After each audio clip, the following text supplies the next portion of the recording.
নমস্কার দর্শক, আজকের এই ভিডিওতে আমি আপনাদের বলবো বর্তমানে বাংলাদেশে কি ধরনের রাজনৈতিক অচলাবস্থা তৈরি হয়েছে। তো ভিডিওটা শেষ অবধি দেখবেন, অতি অবশ্যই ভালো লাগবে। তো বিভিন্ন সংবাদ মাধ্যম সূত্রে অতি অবশ্যই আপনারা দেখে থাকবেন বর্তমানে কি ধরনের সেখানে রাজনৈতিক অচলাবস্থা তৈরি হয়েছে এবং বিভিন্ন জায়গায় হিন্দুদের ঘরবাড়ি মন্দির এই সমস্ত জায়গায় অনেক জায়গায় হামলা হয়েছে এবং অনেক মন্দির ভাঙচুর করা হয়েছে, বিভিন্ন হিন্দুদের বাড়িতে ঢুকে সেখানে ধনসম্পত্তি লুট করা হয়েছে। এই সমস্ত অনেক কুকর্ম সেখানে হয়েছে। বেশ কিছু এলাকা আছে যেখানে কট্টরপন্থীদের জন্য হিন্দুরা বাইরে বেরোতে সবসময় ভয় পাচ্ছেন সেই সমস্ত জায়গাতে, এবং এর মধ্যে এই এত কিছুর মধ্যেও বাংলাদেশে এই মুহূর্তে কট্টরপন্থীদের দ্বারা একটি মুভমেন্ট চলছে, যেটা হলো ভারতকে বয়কট করো। তো সমস্ত কিছু আপনাদের জানাবো। আর এত কিছুর মধ্যে ইউনূস সরকার, বাংলাদেশের ইন্টারিম যে গভর্নমেন্ট আছে তার যে সরকার আছে, সরকারের যে হেড মোহাম্মদ ইউনূস, তিনি তো মানতেই চাইছেন না এই ধরনের কোনো ঘটনা হয়েছে।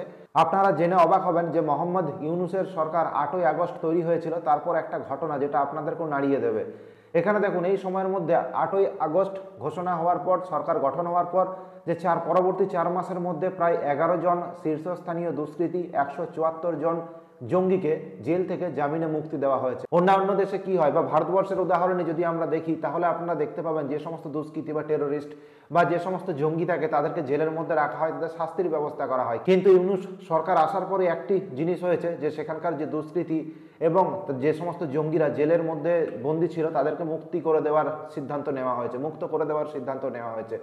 আর ছাত্র জনতার যে অভ্যুত্থান হয়েছিল, ছাত্র অভ্যুত্থান, সেই সময় জেল থেকে যে সমস্ত বন্দীদের বের করে নেওয়া হয়েছিল তাদের মধ্যে এখনো 700 জনকে ধরা যায়নি। এর মধ্যেই কিন্তু বেশিরভাগই আছে জঙ্গি দলের সদস্য। যদি এই 700 জন যাদেরকে এখনো ধরা যায়নি তাদের মধ্যে কট্টরপন্থীরা থেকে থাকে, তাহলে অবশ্যই তাদের প্রধান উদ্দেশ্যই থাকে ভারতের মধ্যে ঢুকে বিভিন্ন কুকর্ম করা। সো আপনারা বুঝতেই পারছেন ভারতের জন্য কতটা বিপজ্জনক। বাংলাদেশে হিন্দুদের উপর এই যে অত্যাচার হয়েছে এবং এই অত্যাচারের প্রতিবাদে এবার রাস্তায় নামতে দেখা গেছে বঙ্গীয় হিন্দু মহামঞ্চের মিছিল শিলিগুড়িতে। বাংলাদেশি সংখ্যালঘুদের উপর হামলা এবং বাংলাদেশি ইসকনের প্রাক্তন সদস্য চিন্ময় কৃষ্ণ দাসের যে গ্রেপ্তারি হয়েছিল তার বিরুদ্ধে তারা প্রতিবাদ দেখিয়েছে।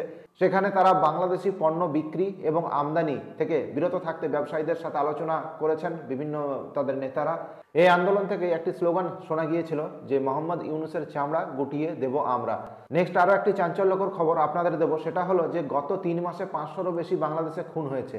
রাহাজানি, চুরি, ছিনতাই, অপহরণ এগুলো এখন ছোট ঘটনা। পুলিশ জানিয়েছে আন্দোলনের সময়ে তাদের থানা অস্ত্রাগার লুট হয়েছে, মোতায়েন করা যে সমস্ত পুলিশ এবং যে সমস্ত সিকিউরিটি গার্ড ছিল তাদের বন্দুক ছিনিয়ে নিয়ে যাওয়া হয়েছে। এই সমস্ত সব যদি মিলিয়ে দেখেন তাহলে মোটামুটি সেখানকার সরকারের যে হিসাব সেই অনুযায়ী 5829টি আগ্নেয়াস্ত্র লুট হয়ে গেছে, প্রায় 6.5 লক্ষের বেশি গোলা বারুদ লুট হয়ে গেছে, 1,500-এর বেশি মারণাস্ত্র, প্রায় 2 লক্ষ গোলাগুলি এখনও উদ্ধার করা যায়নি। এই রিপোর্ট থেকে বোঝা যাচ্ছে যে 1,500-এর বেশি মারণাস্ত্র এবং প্রায় 2 লক্ষ গোলাগুলি এখনও উদ্ধার করা যায়নি, অর্থাৎ সেগুলো রয়ে গেছে এখন কট্টরপন্থীদের হাতে, পৌঁছানোর সম্ভাবনা আছে তাদের হাতে। কারণ সাধারণ মানুষ বন্দুক নিয়ে কি করবে? এই সমস্ত প্রয়োজন যারা সমাজ বিরোধী, যারা কট্টরপন্থী, এই সকল মানুষদের হাতেই এই সমস্ত জিনিসগুলো আলটিমেটলি গিয়ে পৌঁছায়। কারণ কোনো সাধারণ মানুষই চান না যে তার বাড়িতে এই ধরনের আগ্নেয়াস্ত্র থাকুক। এই যে লুট হয়েছে এর মধ্যে শুধু এটা না, এর মধ্যে আছে 32টি অত্যাধুনিক ভারী অস্ত্রও রয়েছে। সো গোয়েন্দা সূত্রের খবর এই সমস্ত যে আগ্নেয়াস্ত্র দুষ্কৃতীদের হাতে চলে গিয়েছে এবং বিভিন্ন জঙ্গিরা এই অস্ত্রশস্ত্র তাদের বিভিন্ন সূত্র মারফত ঘুরিয়ে পেঁচিয়ে তারা সংগ্রহ করছে।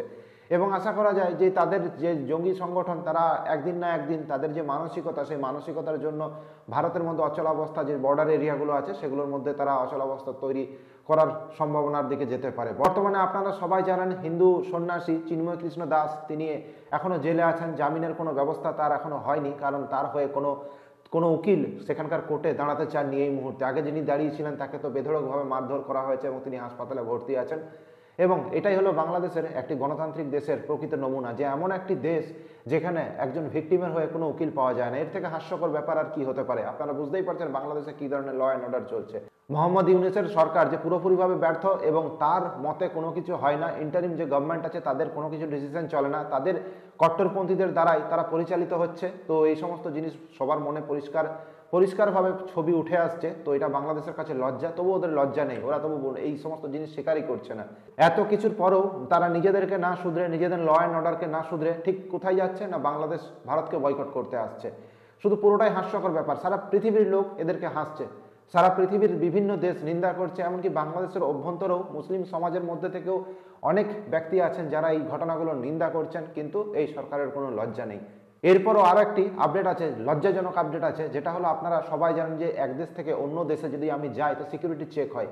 তো এই সমস্ত জিনিস নিয়ে আজ অবধি এই নিয়মই ছিল, কিন্তু এই মোহাম্মদ ইউনূসের সরকারের যে নির্দেশ, সেই নির্দেশ অনুযায়ী পাকিস্তান থেকে যদি কেউ বাংলাদেশে আসতে চান তাহলে তাদের সিকিউরিটি চেক অনেক লুজ করে দেওয়া হয়েছে, ইজিলি তারা বাংলাদেশে আসতে পারবে না। অর্থাৎ এখানে একটা জিনিস পরিষ্কার, যে কোনো মূল্যেই ইউনূস চাইছে যে বাংলাদেশের সাথে পাকিস্তানের সম্পর্ক ভালো হোক এবং উল্টো দিকে বাংলাদেশের সাথে ভারতের সম্পর্ক তলানিতে নিয়ে যাওয়ার পুরো চেষ্টা করছে। কিন্তু এই সমস্ত জিনিসের মধ্যে তারা ভুলে গেছে যে ভারত যে দেশটা তৈরি করতে পারে সে দেশটা ধ্বংসও করতে পারে। কারণ ভারতের একটা 24 ঘন্টা লাগবে না, ইভেন 12 ঘন্টাও লাগবে না পুরো বাংলাদেশের ঢাকাতে দাঁড়িয়ে ভারতের পতাকা ওড়াতে। তাই ভারতের বিরুদ্ধে সারাদিন বিষোদ্গার করে কোনো লাভ নেই। তাদের যে অর্থনীতি সেটা এখন তলানির দিকে যাচ্ছে, সেই সমস্ত দিকে তাদের মন দেওয়া উচিত। তো দর্শক, আপনাদের কি বক্তব্য অতি অবশ্যই কমেন্ট সেকশনে জানাবেন। ভিডিও ভালো লাগলে অতি অবশ্যই চ্যানেলটিকে সাবস্ক্রাইব করবেন। ভিডিওটি দেখার জন্য অসংখ্য ধন্যবাদ।